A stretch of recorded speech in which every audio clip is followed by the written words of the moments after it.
Alright. What's going on, bro? It's your boy Smile Limitless in the building and welcome to this brand new vidéo. Bienvenue sur cette nouvelle vidéo. Si tu ressens de la peur à chaque fois que tu dois faire quelque chose de nouveau et que cette peur te paralyse, tu te retrouves finalement à ne pas le faire alors que tu te l'ai promis, cette vidéo est faite pour toi.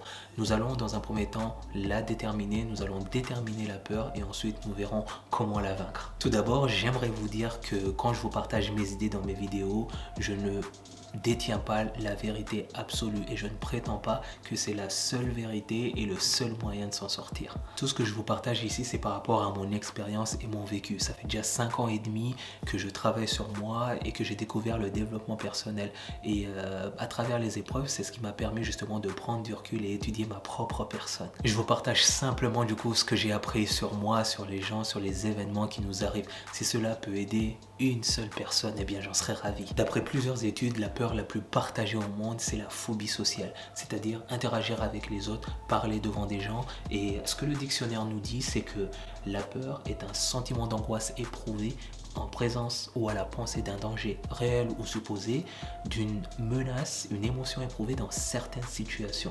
C'est l'appréhension, crainte devant un danger qui pousse à fuir ou à éviter cette situation. Et pour terminer, c'est la crainte du jugement, des réactions de quelqu'un qui fait qu'on adapte son comportement et qu'on obéit à certaines consignes. Ce qui est déjà bien dans cette définition, c'est que la peur est définie comme étant un sentiment et une émotion. Et pour déterminer un sentiment ou une émotion, c'est selon l'état actuel et l'état mental dans lequel on se trouve. Et donc pour avoir peur, pour ressentir de la peur, il faut être présent. La deuxième chose importante dans cette définition, c'est que la peur est peut-être une fiction.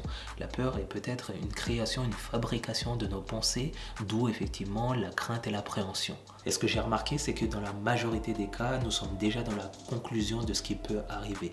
L'appréhension, la crainte concernant un événement qui est en train de se passer. Ce que je peux vous dire également, c'est que 95% des scénarios qu'on se fait dans notre tête sont susceptibles de ne jamais se réaliser. Combien de fois vous vous êtes fait peur pour quelque chose? Combien de fois vous vous êtes fait un scénario dans votre tête alors que cet événement ne s'est pas passé comme vous l'avez pensé? Parce que ça s'est mieux passé que ce que vous n'aurez imaginé. Aujourd'hui, j'aimerais principalement me focaliser sur la phobie sociale.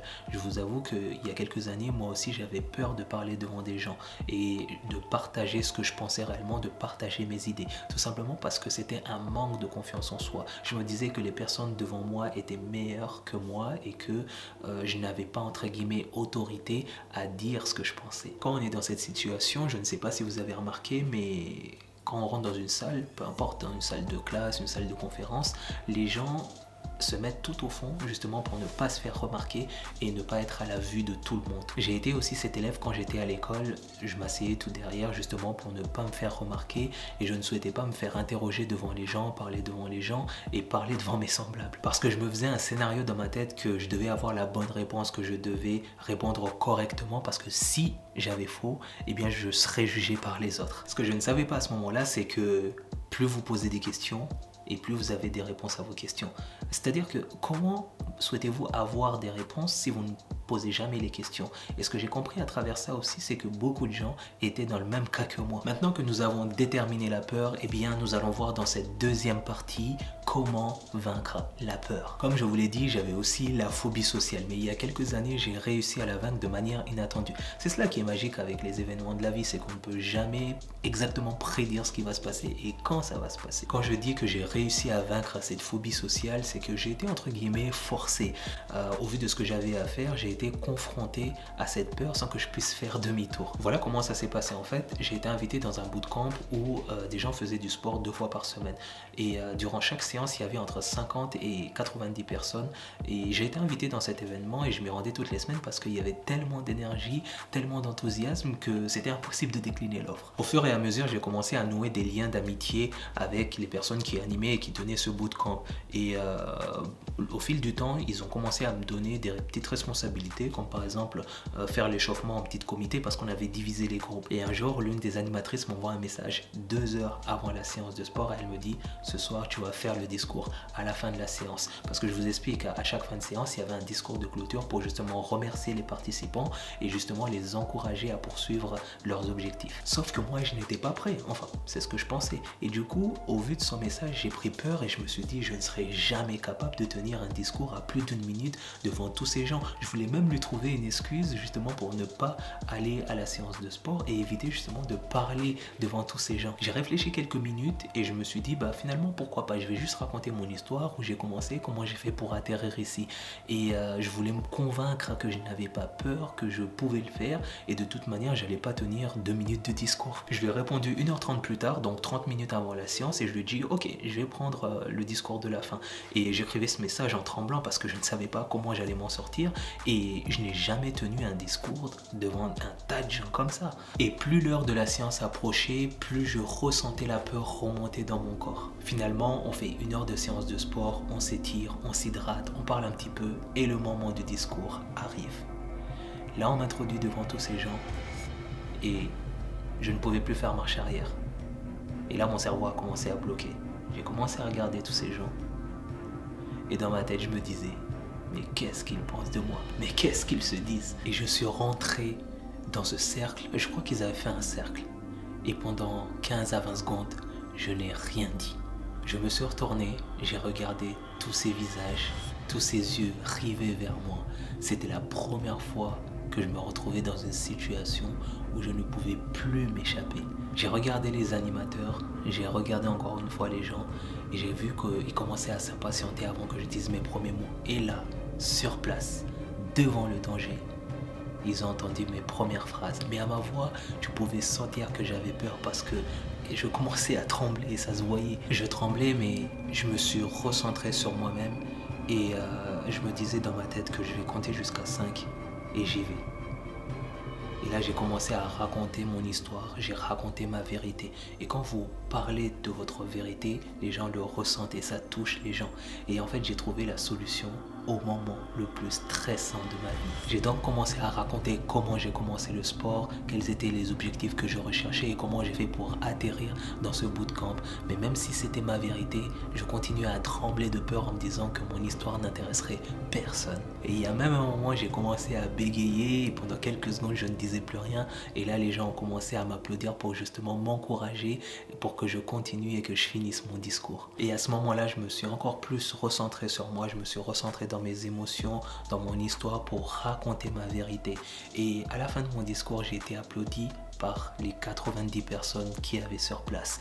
Par contre, dans mon discours, j'ai quand même avoué que je tremblais, que j'avais peur et que je ressentais un petit peu d'inconfort parce que c'était la première fois que je parlais devant un nombre de personnes assez considérable à ce niveau-là. Les gens ont apprécié mon honnêteté et mon courage. Et à la fin de ce discours-là, je suis parti voir les animateurs pour demander un feedback. Comment j'étais, comment ils ont ressenti le discours. Et les retours n'étaient que positifs et ils m'ont félicité et encouragé de l'initiative que j'avais prise. Et je crois que c'est à ce moment-là, ce soir-là, cet événement en particulier, qui a changé en tout cas ma vie. Parce que sans ça, je ne serais pas là devant vous aujourd'hui et je n'aurais pas pris mon courage à deux mains pour justement me renforcer mentalement. Et quand j'ai fini ça, quand j'ai fini cette soirée, je suis rentré chez moi. Je me suis posé et j'ai réfléchi. Et je me suis dit, mais en fait, c'était pas si terrible que ça. Les gens ont apprécié mon histoire, ils ont apprécié mon courage, ils ont apprécié mon honnêteté. Et à partir de là, j'ai moi-même demandé justement à participer à l'animation et être acteur justement de la séance.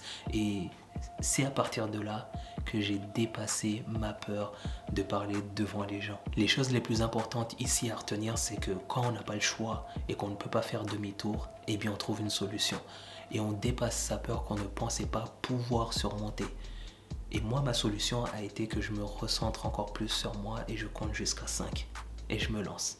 Et à partir de ce moment-là, je ne pouvais plus réfléchir aux conséquences en me disant que les gens vont me juger. La phobie sociale ne me fait plus peur. Et à partir de ce moment-là, je me suis forcé à me mettre devant la salle, à poser des questions. Quand je n'ai pas la réponse, eh bien, j'assume que je n'ai pas la réponse et que je ne sais pas.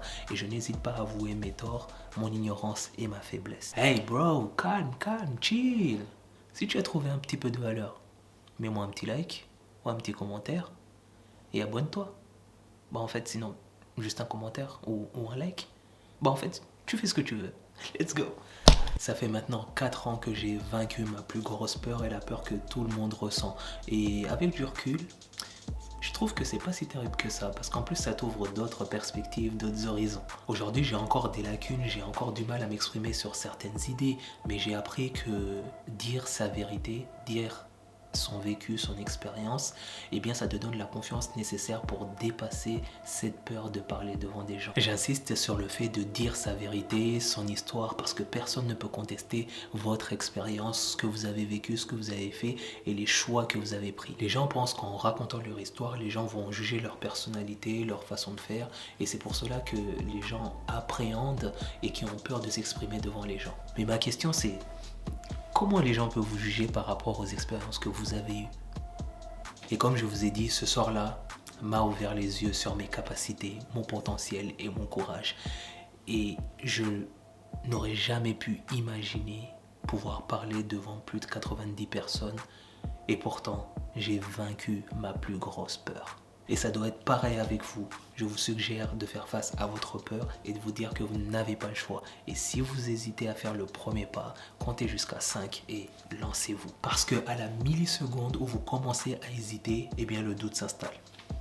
Et vous commencez à vous demander, est-ce que c'est vraiment nécessaire que je le fasse? Et là, vous doutez de vos capacités et de votre courage. Alors que quand vous comptez 5, 4, 3, 2, 1...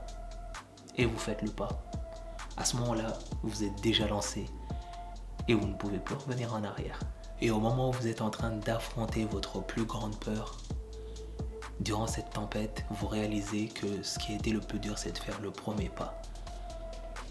Et en fait, vous vous retrouvez être à l'aise avec les circonstances et vous voyez que la peur, les scénarios que vous vous faites dans votre tête n'étaient qu'illusions. La peur avait pris le dessus. Et vous savez qu'à la minute où vous vous lancez, vous n'avez plus le contrôle sur la réaction des gens. Et c'est ça ce qui vous fait peur, de ne pas savoir ce que les gens pensent, de ne pas contrôler les réactions des gens. Mais une chose est sûre, c'est que au-delà de la peur, au-delà de nos doutes, eh bien se trouve la plus grande des satisfactions. Et si tu veux dépasser cette peur de parler devant les gens, commence déjà à t'entraîner devant la glace. Commence à faire une story Snapchat ou Instagram et ne doute pas de ta capacité parce que c'est une qualité qui peut t'emmener très très loin. So, je vais donc arrêter la vidéo ici. Si tu as apprécié même une petite partie de cette vidéo, je te laisse me dire tout ça en commentaire et liker et t'abonner. Et je te remercie énormément de rester jusqu'à la fin de cette vidéo. Et entre toi et moi, on se voit sur la prochaine vidéo.